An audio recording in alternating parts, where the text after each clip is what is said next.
what's shaking bacon? It's me, Cassie Frast, long time no see. Sorry about that. My old iPhone was really weird and it wouldn't let me upload to YouTube, and it was just a whole ordeal, and then it broke. And my beautiful, lovely, generous boyfriend brought me a new phone, and I love him for it.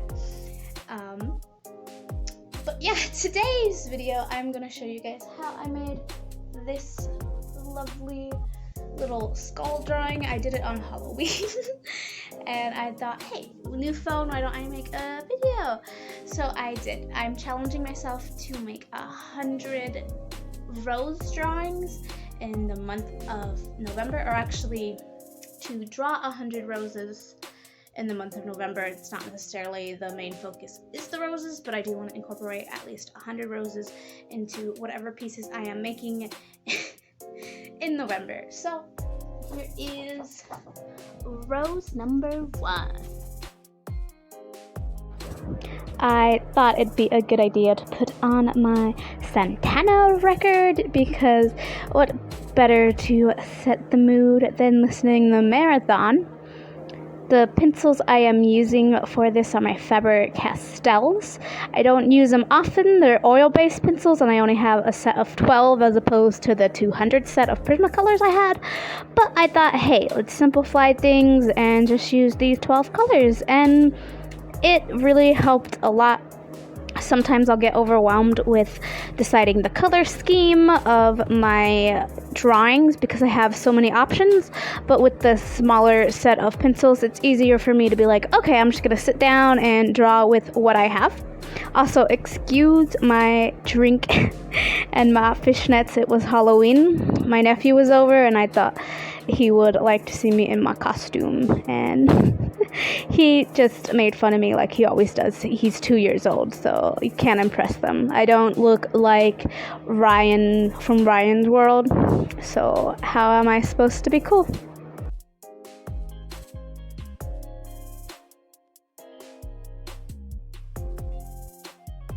The colors I'm using for the rose are yellow, red, and magenta. I think it makes it look very colorful this way. The red I was using looks more orange to me, and the orange and the purple magenta I feel like look very beautiful together. It's like a sunset. So I'm doing this challenge because I talk to a lot of my friends who tell me like their tattoo ideas, their inspo and stuff, and like all of the time it's just like roses, roses, roses. So I thought might as well practice a bunch of roses so I get really good at them, because if I get an apprenticeship, if I want to pursue the career of a tattoo artist, I'm gonna have to draw like a million roses regardless, so might as well get started on it. So I already master the complex lines and structure that are flowers, and roses are the most prominent flowers I see on people. I'm very glad that roses are such a broad subject matter. I could do them in portraits, I could do them as just like an ink, I could do black and white, which the black and white I am really looking forward to. I have a bunch of different ideas, and the only problem is actually like sitting down and doing them. But yeah, I feel like roses are very beautiful on their own, but I could also help them emphasize beauty in like a portrait of, like, you say, a beautiful lady.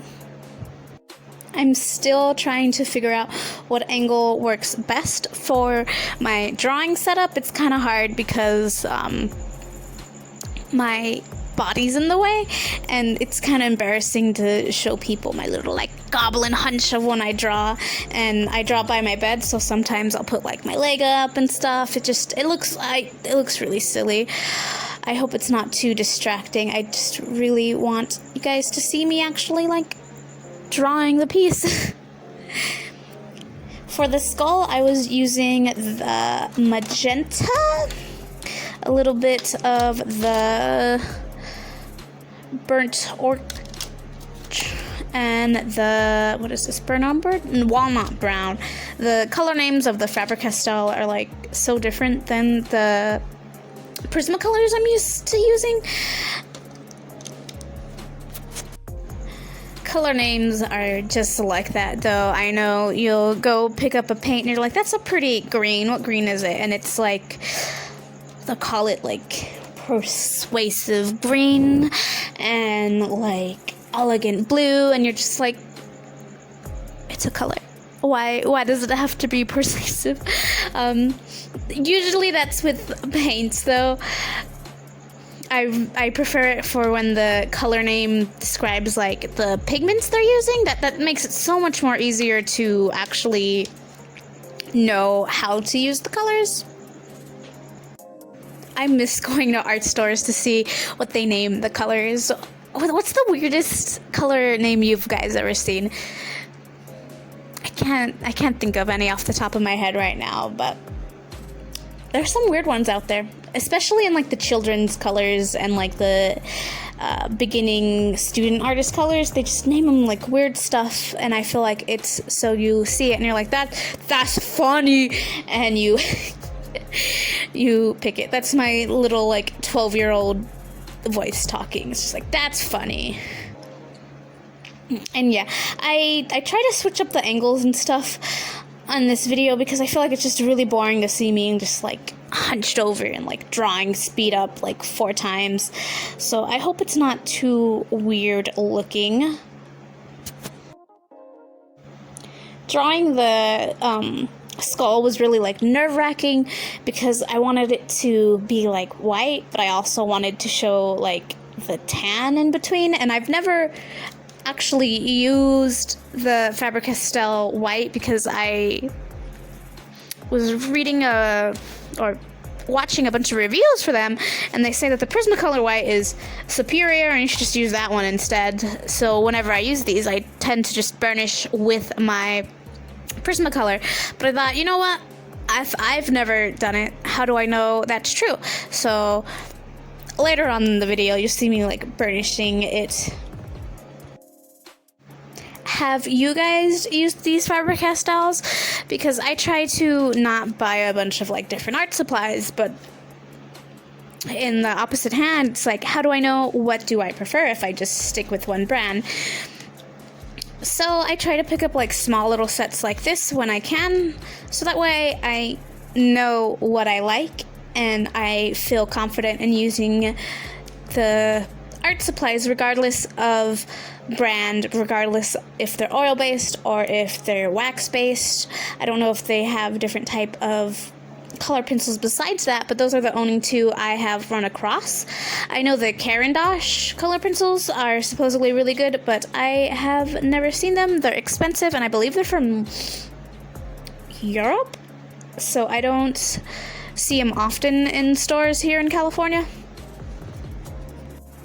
Art supplies to me, they're kind of like groceries. You want to do it yourself. You want to like see them. You want to pick them up, see how it feels in your hand, see how it like the quality of the wood is one of my things. I picked these up because with the Prismacolors, I originally bought a 75 piece set of Prismacolors at a thrift store for $5. Best $5 I've ever spent, first of all. And the wood was just amazing. And when I bought my $200 set, the wood is vastly different. And after reading and watching reviews, it's because they changed like manufacturers. So the Prismacolors are now manufactured in Mexico, and I believe the wood they use is totally different, so they splinter, and the wax core doesn't like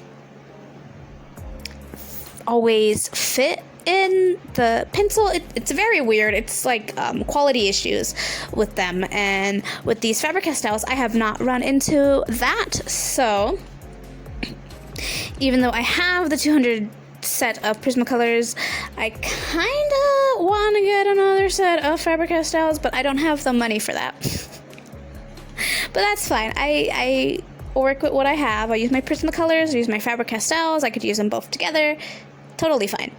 Oh, and here's me burnishing the skull with the white. I left a lot of paper shone through because I wanted that white, and it was really nerve-wracking because I felt like the white wasn't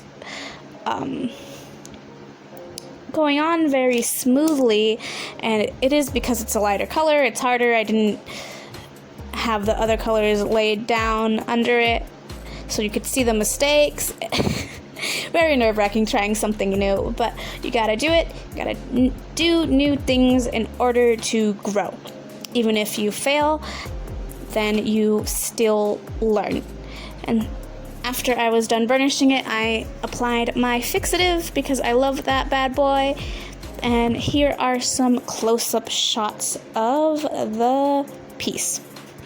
For whatever reason, I just couldn't take a good picture of this, and I'm really bummed out. Like, if you see over on my Instagram, at Cassie.Fraps, the picture's just not very good. But I hope you guys like this video. If you have any questions for me, leave them down below, and I'll try to get back to you as soon as I can. Thank you so much for watching. You guys could follow me elsewhere on the web to keep updated on what I'm doing. I really appreciate all the views and likes. It amazes me that people even watch me. I will see you later, Gators.